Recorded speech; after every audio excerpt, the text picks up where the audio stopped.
Dalam Wang Sinawang, cinta itu bermakna empati. Kita bisa menempatkan diri kita pada kedudukan orang yang kita cintai itu,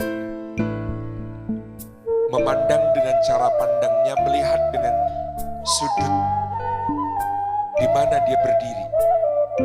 Dan itulah ketika satu hari Abu Bakar As-Siddiq radhiyallahu anhu ba'da Fathu Makkah menggandeng tangan ayahnya yang telah nyaris buta, Abu Quhafah, mendatangi Rasulullah SAW. Kemudian setelah sampai ke hadapan beliau SAW, Abu Bakar mengatakan, "Ya Rasulullah, inilah ayahku. Dia datang untuk bersyahadat dan membaiatmu." Maka Nabi SAW mengatakan, "Wahai Abu Bakar, kenapa tidak kau biarkan ayahmu duduk di rumahnya? Biar aku yang sowan, biar aku yang menghadap kepadanya." Abu Bakar mengatakan, "Tidak, demi Allah, ya Rasulullah, dia yang harus datang kepadamu untuk menyatakan keislamannya, menyatakan kesetiaannya."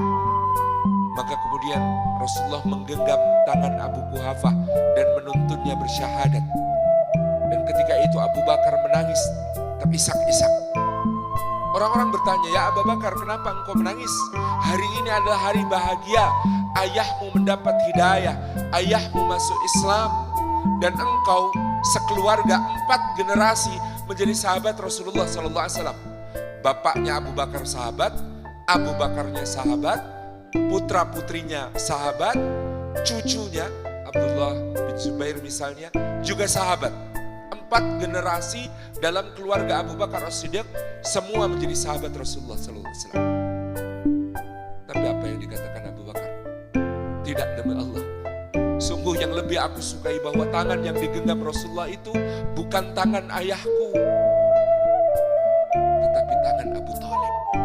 Karena aku tahu tidak ada yang lebih diharapkan Rasulullah SAW keimanannya daripada pamannya Abu Thalib yang telah mengasuhnya, melindunginya, menjaganya. Sebuah rasa yang luar biasa. Dan para sahabat Nabi SAW memelihara rasa ini bahkan jauh setelah beliau wafat. Abdullah bin Umar bercerita, ketika ayahku membagi-bagikan tunjangan kepada sahabat-sahabat Rasulullah SAW, aku datang kepadanya untuk protes. "Wahai ayah, kenapa aku, putramu, hanya mendapatkan 8.000 dari Baitul Mal, sementara Usamah bin Zaid mendapatkan 10.000? Apa bedanya di antara kami? Usia kami sepadan. Antara aku dan dia mengikuti perang-perang bersama Rasulullah sama. Mengikuti jihad-jihad fisabilillah seba'da itu di masa Abu Bakar maupun di masamu sama. Kenapa engkau membedakan?" Buat cinta ini menguatkan, mengokohkan. Karena itulah Abu Bakar As-Siddiq ketika kemudian datang orang-orang Quraisy mengatakan, "Hei Abu Bakar, dulu kami mengatakan Muhammad gila, kami tidak punya bukti. Tapi hari ini kami membawa bukti yang nyata, sahabatmu itu telah gila." Memangnya ada apa, kata Abu Bakar? Masa dia bilang pagi ini, semalam dia berada di Baitul Maqdis, lalu pagi ini sudah bersama kita di sini. Gila enggak tuh? "Engkau ya Abu Bakar, pernah kan ke Baitul Maqdis?" "Iya." "Berapa lama perjalanan ke sana?" 1 bulan bolak-balik. Nah, kata orang-orang itu, kalau dia mengatakan semalam dia di Baitul Maqdis, sekarang dia di sini, inilah peristiwa Isra wal Mi'raj, apakah dia tidak gila namanya? Kata Abu Bakar, "Apakah kalian mendengar sendiri Rasulullah SAW mengatakan itu?" "Iya." "Kalau begitu saya percaya," kata Abu Bakar. "Kalau dia yang mengatakannya, saya percaya." Maka orang-orang itu memukuli Abu Bakar As-Siddiq sampai lebam-lebam dan bahkan pingsan di dekat Ka'bah. Dan dia diseret pulang ke rumahnya dalam keadaan tak sadarkan diri. Ketika akhirnya kemudian Abu Bakar siuman, orang-orang berkata kepadanya, "Bagaimana keadaan wahai Abu Bakar?" Maka Abu Bakar mengatakan, "Wa kaifa halu Rasulillah sallallahu alaihi wasallam?"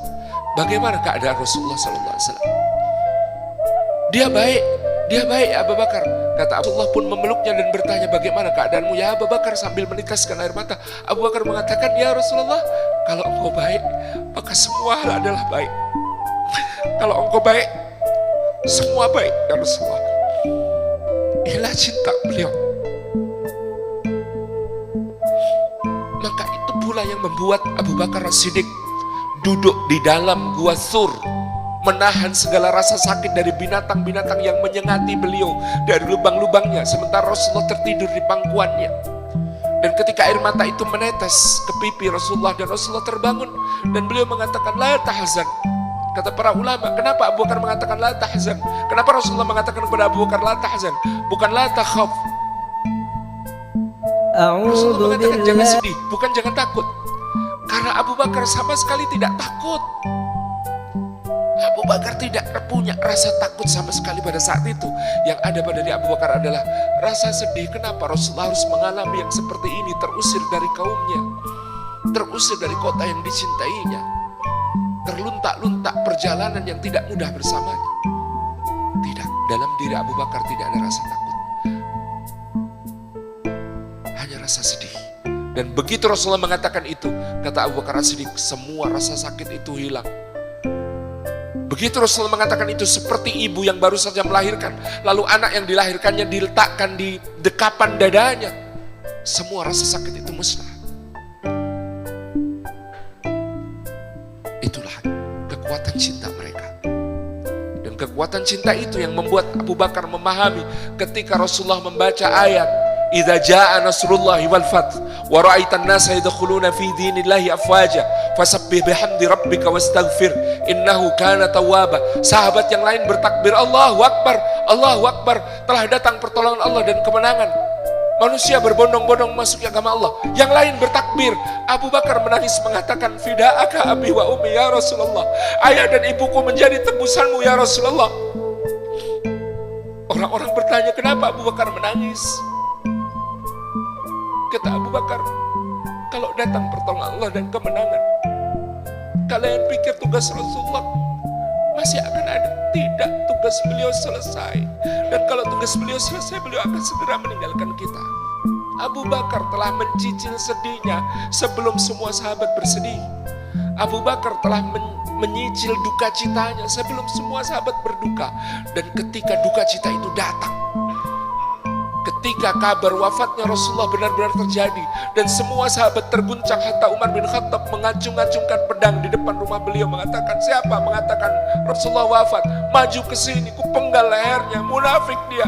Orang-orang ini seperti Bani Israel yang mengatakan tentang Musa ketika pergi menghadap Allah, Musa wafat, padahal Musa kemudian kembali. Rasulullah juga akan kembali kepada kita, kata Umar. Di saat seperti itulah cinta membuat Abu Bakar adalah yang paling waras, yang paling tenang. Karena dia sudah merasakan apa yang dirasakan oleh para sahabat pada hari itu. Sejak cintanya membuat dia merasakan empati itu. Dan hari itu Abu Bakar menyelamatkan umat dari keterguncangan ketika mengatakan, Man abada Muhammadan faqad mata Muhammad. Siapa yang menyembah Muhammad, Muhammad telah mati. Tapi siapa yang menyembah Allah, Allah kekal. Dan membacakan ayat wa ma Muhammadun illa rasul qad khalat min qablihi rusul afa imma ta'u qutilan qalabtum ala aqabikum wa may yanqalib ala aqibaihi fala yadurullah syai'a. Mudah-mudahan Allah memberikan kepada kita cinta yang membuat kita bisa melihat berbagai hal dari kacamata saudara kita, dari kedudukan mereka, dari tempat, angle, sudut pandang mereka. Dan itu cinta yang menguatkan kita di jalan Allah.